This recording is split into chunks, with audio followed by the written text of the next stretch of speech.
Hey everybody, this is episode 1 of Mosier Talks. It's a new podcast we're doing. I hope you like it. It's going to be pretty cool. See you soon.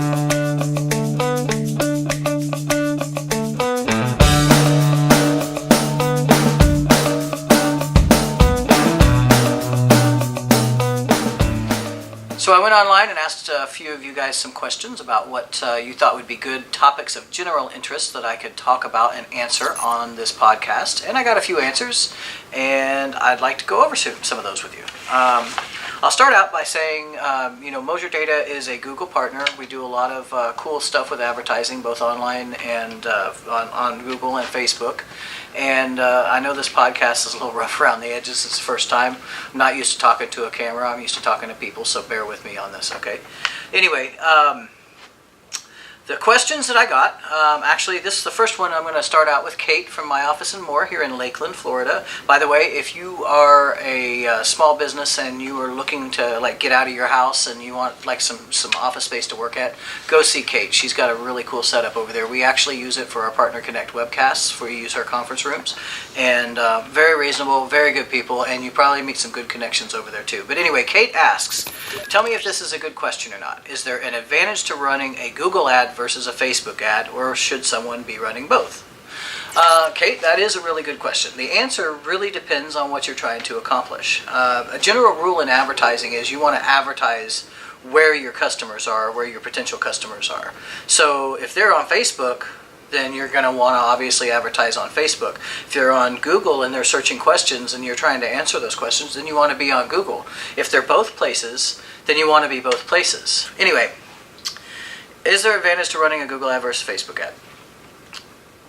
If you do what we usually tell people, or what we usually advise people to do, I should say, and build a buyer persona, and that means you build this fictional character of who your perfect customer is going to be. Some companies call it an avatar, we call it a persona. It's really the same thing, but you really want to get together, you want to figure out what your ideal customer is, the person that you're trying to target. What are they like? What are their traits? How old are they? How many kids do they have? What do they drive? What do they read? Where do they go for information? You need to know all that. When you have all that, you get this idea of what is it that they're likely doing and what's the best way to reach them. And for a lot of people, that's going to be on Facebook. For a lot of people, that's going to be typing questions into Google. Some people like to go to YouTube and search for answers there. So wherever that is, that's where you want to be. I hope that answers your question. It's not probably the answer you expected, but it's the one we've got. So the next question that I have is from Randy with startmovingme.com. Randy asks, can I be on the podcast with you? I always have lots to talk about. Randy, we'll hook that up. I'll be in touch. Anyway, the biggest challenge for people, not me, he says, is that they don't understand SEO and how valuable content drives people to the site. And Randy makes a good point. SEO is a very important thing as far as getting organic visitors to your site. I mean, of course you can pay to have people there. And when you're paying, you definitely want to steer them towards a landing page or something like that. But on organic traffic, there's nothing that beats good content. And when I say good content, your content needs to be something that's relevant to the visitor and what they're looking for. You can have SEO optimized content, what a lot of people would call SEO optimized content, that's stuffed with keywords and phrases and stuff that are meant to trick the search engines. That's not what I call good content. Good content is something that answers the question that they're answering when they come to your site. It's up to you to put everything around that content that compels them to take an action. For instance, if you come to a blog, we have a product called Area Echo. It's a branding tool. But when you come to the Area Echo and you're looking at a blog post that may be geared towards a painting company, well, you know what? You're going to be shown calls to actions based on what a painting company would be wanting to accomplish versus a real estate agent versus another type of small business. So content's king. Randy, I hope that answered your question. Well, your actual question is, yes, we'll get you on this podcast, don't worry. The last question was from an anonymous person.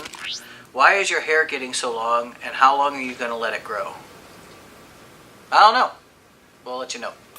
Keep watching. So with that being said, I want to follow up on what I said with Randy. One of the things that we're doing on our new and improved MosierData.com website is we're actually giving people the opportunity to go to the site. If you go to the site, you go under services and look at search optimization. We actually now have an auditor tool where we can actually audit your website and tell you if you need to improve on a few things and what those are, and actually give you kind of a blueprint to do them. That way, if you want to do it yourself, it's fine. If you want to contact us and have us give you a quote to do it, whatever. But the big thing is we want to see you succeed. So why don't you go out there, get your site graded, and let us know what you think. The other thing that I'd like to say is we are trying to get this podcast off the ground. Hopefully, these kind of questions are inspired questions from you. If you have one, there's a lot of ways to get hold of us. Get in touch with us through our Facebook page. Get in touch with us through Twitter. You can get on our website and submit a question there.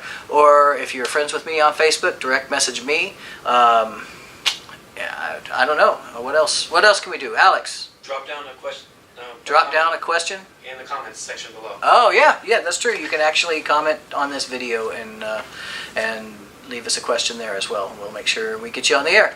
And thanks for joining us for our very first crappy podcast, and we will hopefully be better in the future.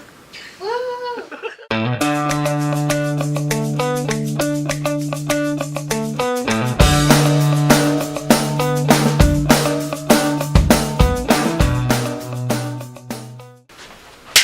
Wow, Alex, you were only here for a couple of seconds, and there's already crap on the floor. How did that happen? What is That's that? not me. What is that? This is popcorn from a lawn. Who had popcorn? I have no idea. Different ways that you can actually accomplish. I just had a total loss of my thought, but anyway, sorry. I didn't script this. See, I only have the questions written down. I don't really have the answers, so I'm just kind of answering based on my my ability to think on my feet, or the lack thereof.